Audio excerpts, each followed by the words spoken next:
What's going on, guys? It's Jimbo time. In today's video we're going to be going over how to brake on our two-wheel death machines, aka motorcycles. Real quick before we get this video started, if you haven't seen my other video I made on how to ride one of these things, don't forget to check out the little icon on the top right hand in the corner. Click on that, watch that video, and then when you're done with that, hop on back on over to this one to watch this so we continue with the journey and the lessons together. So to get started, you got two real main basics here. There's three types of braking when it comes to motorcycles. You have your front brake, your rear brake, and then there is engine braking as well. Engine braking, if you're not aware of, is basically using the engine or like the transmission inside of the motorcycle to actually help slow the bike down.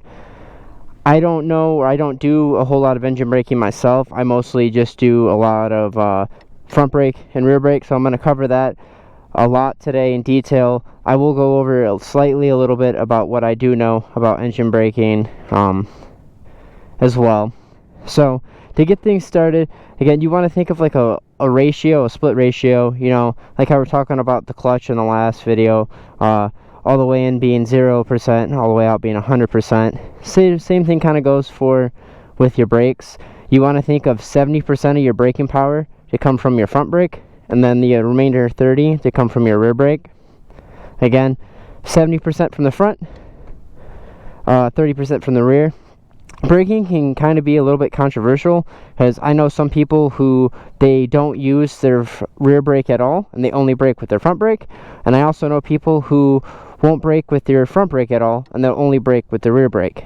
Now, I know you may be asking, well, why is that? Because you know at that point you're either leaving yourself with 30% braking power or 70% braking power, and you're never getting that full-blown 100% braking power.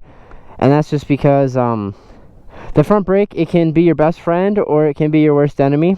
I'm gonna go over some tips today and try and how to teach you guys and become friends with your front brake so it doesn't end up biting you. And what I mean by that is in any given situation, if you go to apply the front brake and you apply too much, or you grab the front brake like that when you're moving, the bike is just, you're gonna get thrown. There's no easy way to say it. You're going down. I've done it myself numerous times, not on this bike, but on my dirt bike. I've gone over the handlebars quite a few times figuring out that, hey, don't grab the front brake. So we'll start things off nice and slow and nice and easy today. Just gonna turn the bike on. Listen to that rumble. Give it a couple quick revs. Alright, let's do this. Let's learn how to brake on our motorcycles. So I guess to demonstrate real quick, kind of demonstrate to you guys like what people are afraid about when it comes to using their front brake. I'm not going to be going much faster than this. Like, this is probably as fast as I'll go. But you see I'm cruising right now, and if I grab the front brake, you see how the bike just like slammed down and stopped like that? Again, I'll try and do it one more time for you guys. It's not something that I want to be doing on purpose because I know it's bad. So we're cruising like this. I'm going to grab the front brake, and you see how the bike just shot down and jerked me like that?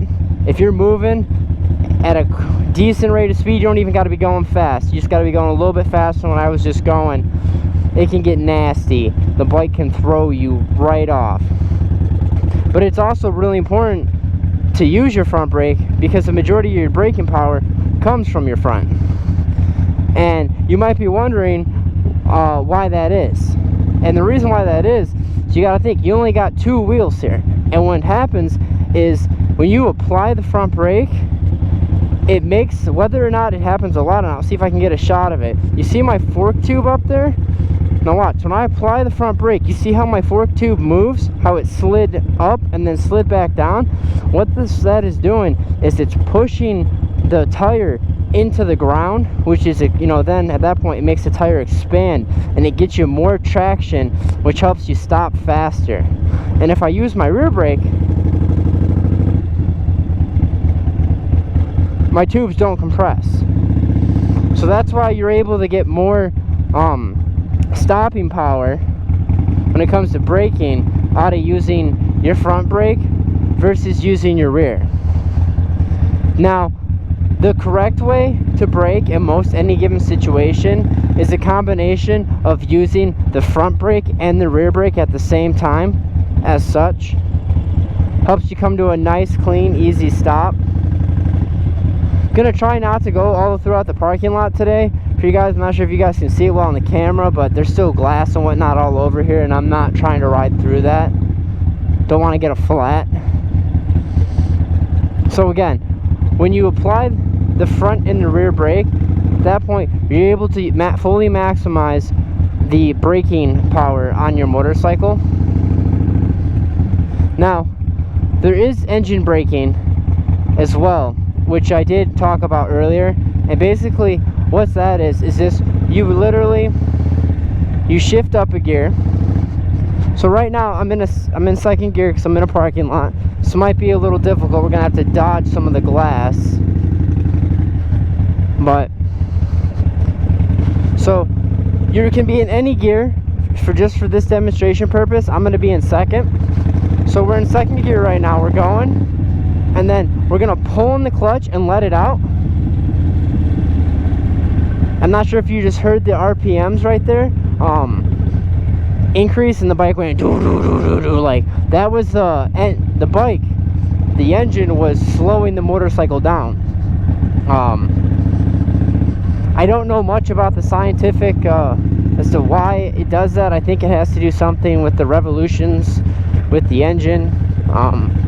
So that I can't fully tell you a whole lot about, but I do know how to do it. I do it sometimes, but for the most part I either use the front brake or I use the front brake and the rear brake. I never just use the rear brake. I always at least use the front brake, if not both. So that's kind of like the quick basics of braking.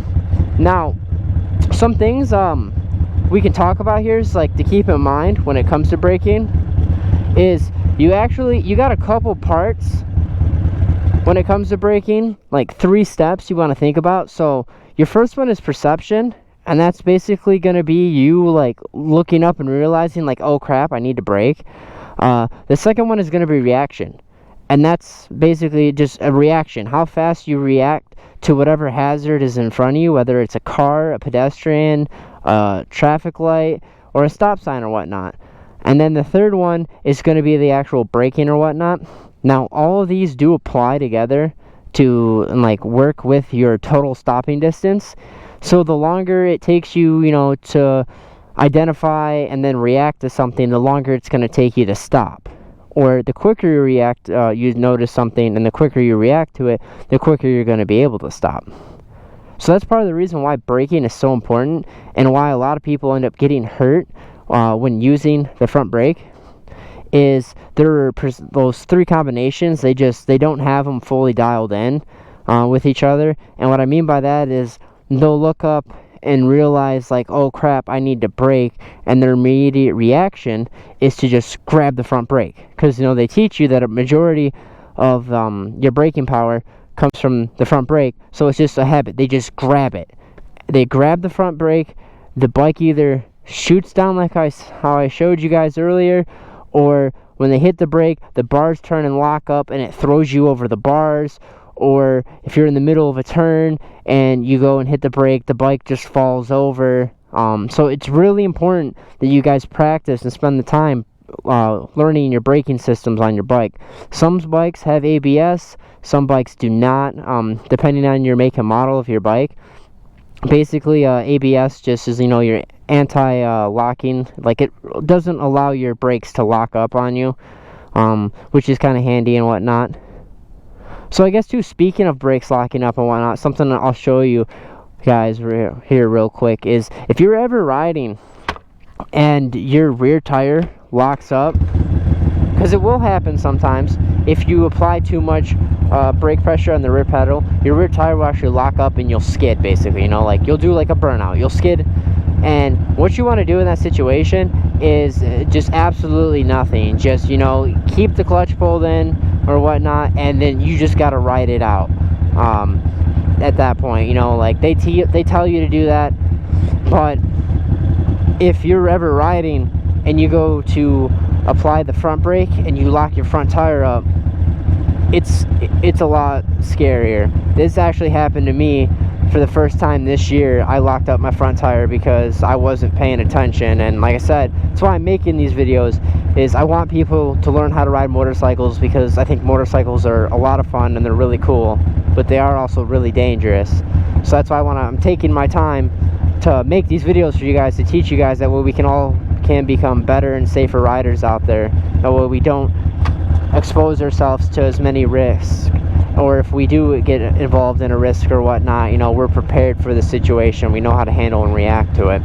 So like I was saying, I was riding, I went to go make a lane change, and I looked over my shoulder, and then it was clear, and when I looked back like that and made my turn, there was a car in front of me with the brake lights on, and I panicked and I grabbed the front brake on this bike. My front tire locked up, I started skidding, but then I just remembered, they tell you if you ever skid your front tire, you want to let go of your front brake, and then you want to slowly reapply it. And it's really important that you do slowly reapply it. They call it progressive brake pressure, and basically what that means is just you progressively, you know, squeeze harder and harder and harder on your front brake until you come to a stop.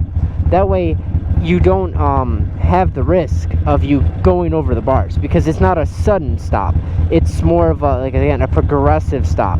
And basically, I guess something like sort of what that would look like would be like this. So we're riding, I'm starting to squeeze harder and harder and harder until boom, I stop. Show you guys again. So again, we're moving, and I'm pulling the clutch, slightly squeeze, stop. And that way, you see, I was able to stop fairly quickly, but I also, at the same time, I didn't pose that risk of the bike didn't want to like throw me, it didn't jerk or anything like that. It's because I progressively started squeezing harder and harder on that that brake lever to come to a stop.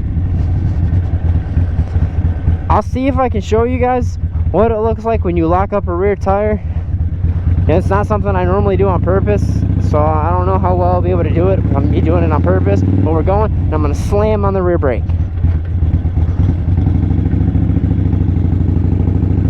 I didn't do a skid.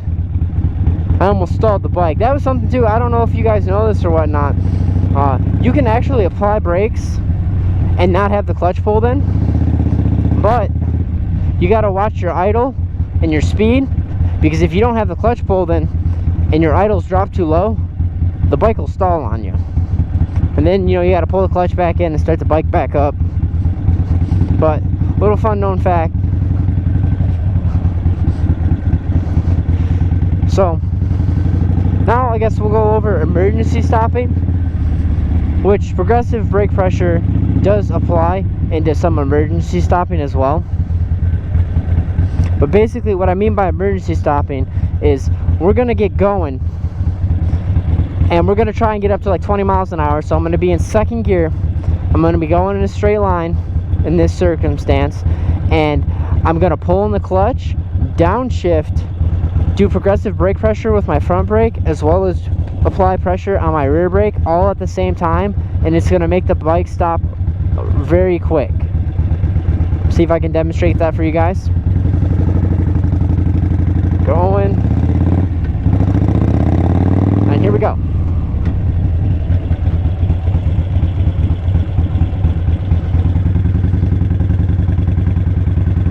Again, we'll try that one more time.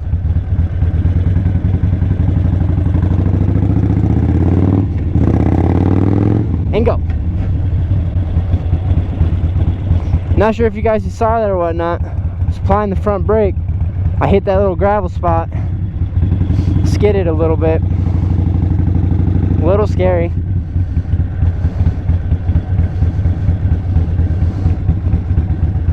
Do one more real quick, just to show you guys that I didn't skid just because of that. I skid because I hit that gravel. So boom, second gear, downshift, apply the brakes.